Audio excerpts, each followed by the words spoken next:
वैश्विक महामारी कोविड-19 की चुनौतियों से उभारकर सशक्त राष्ट्र के नवनिर्माण की कल्पना के साथ आदरणीय मोदी जी के नेतृत्व में हाल ही आत्मनिर्भर का भारत का बजट राष्ट्र के सम्मुख प्रस्तुत किया गया। आप सबको जैसा कि ज्ञात है, वैश्विक महामारी कोविड-19 विश्व भर की अर्थव्यवस्था के लिए कई चुनौतियां लेकर आई। हमारे देश में भी जब ये महामारी आई तब माननीय प्रधानमंत्री श्री नरेंद्र मोदी जी का ये संकल्प था कि एक भी गरीब भूखे पेट इस महामारी के चलते ना सोए। देश की 80 करोड़ जनता के लिए 8 महीनों के लिए सतत मुफ्त में राशन प्रदान किया प्रधानमंत्री गरीब कल्याण योजना के माध्यम से। ये भी कहना ठीक होगा कि विषम परिस्थितियों से जूझते हुए हिंदुस्तानी के लिए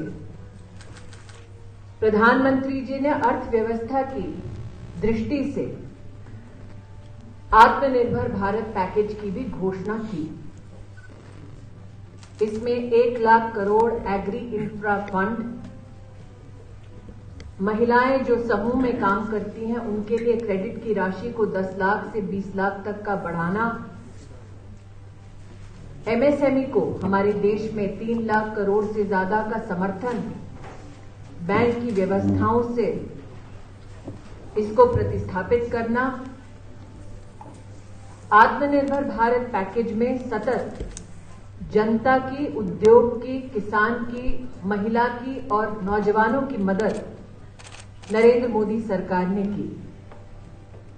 हाल ही में जो बजट प्रस्तुत हुआ, सर्वस्पर्शी वो बजट राष्ट्र के नवनिर्माण में एक अहम भूमिका निभाने वाला है। हमारे देश की स्वास्थ्य व्यवस्था को और भी सशक्त करते हुए 2,23,000 करोड़ का आवंटन बजट में किया गया। जैसा कि आप सबको ज्ञात है, देश में कई कस्बों में, कई जिलों में लैब की व्यवस्था की दरकार थी।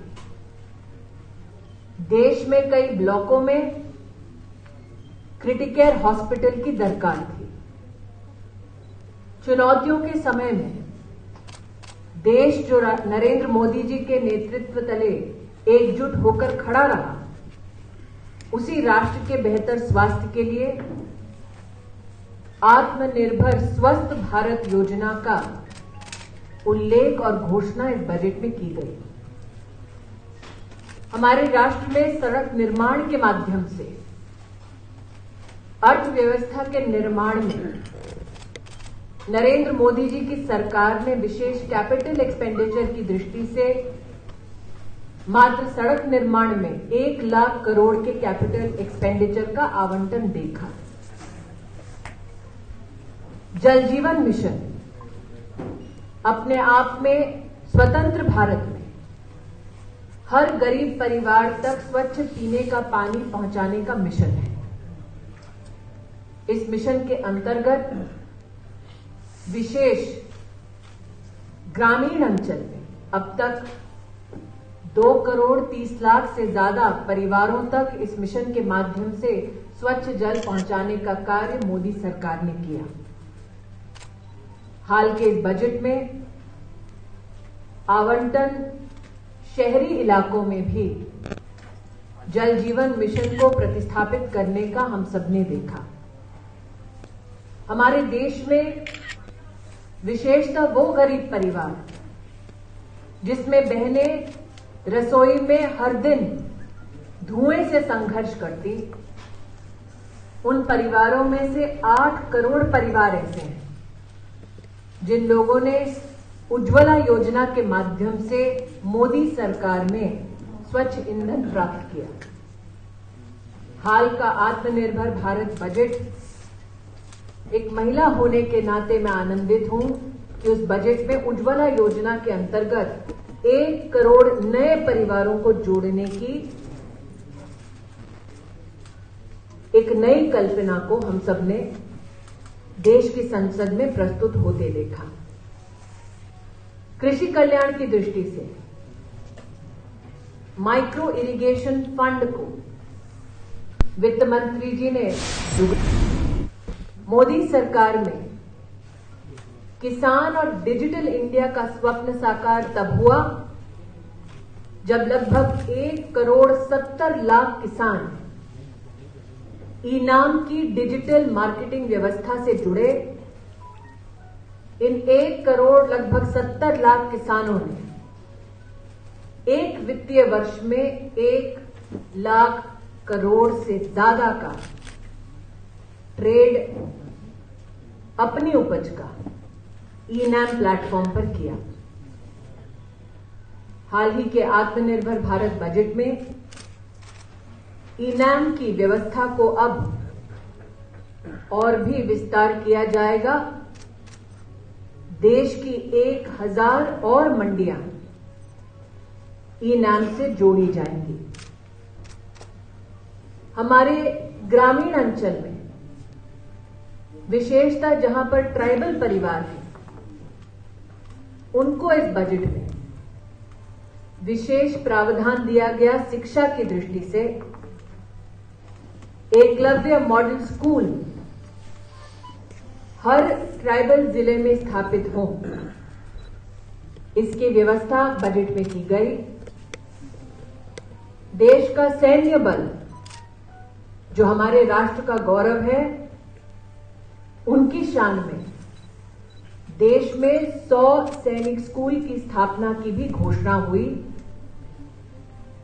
देश भर में 4 करोड़ दलित छात्र हैं जिनकी स्कॉलरशिप की घोषणा इस बजट में आपने विशेष रूप से देखी।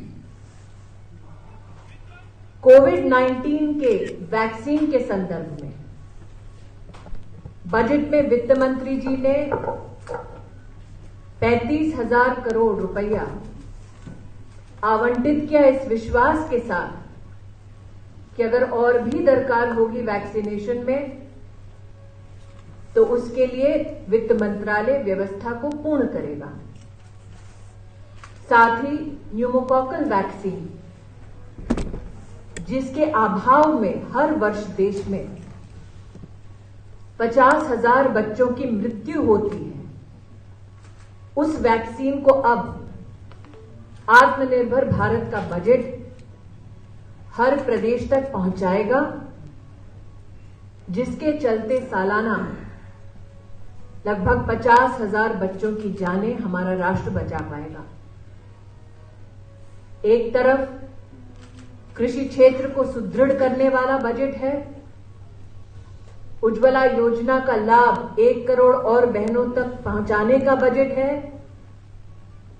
आदिवासी बहुल्य क्षेत्र में एकलव्य मॉडल स्कूल स्थापित करने का बजट है, दलित छात्रों तक एनहांस छात्रवृत्ति पहुंचाने का बजट है, और दूसरी ओर गर्भवती महिलाएं, बच्चों तक पोषण 2.0 पौष्टिक आहार पहुंचाने का ये बजट है।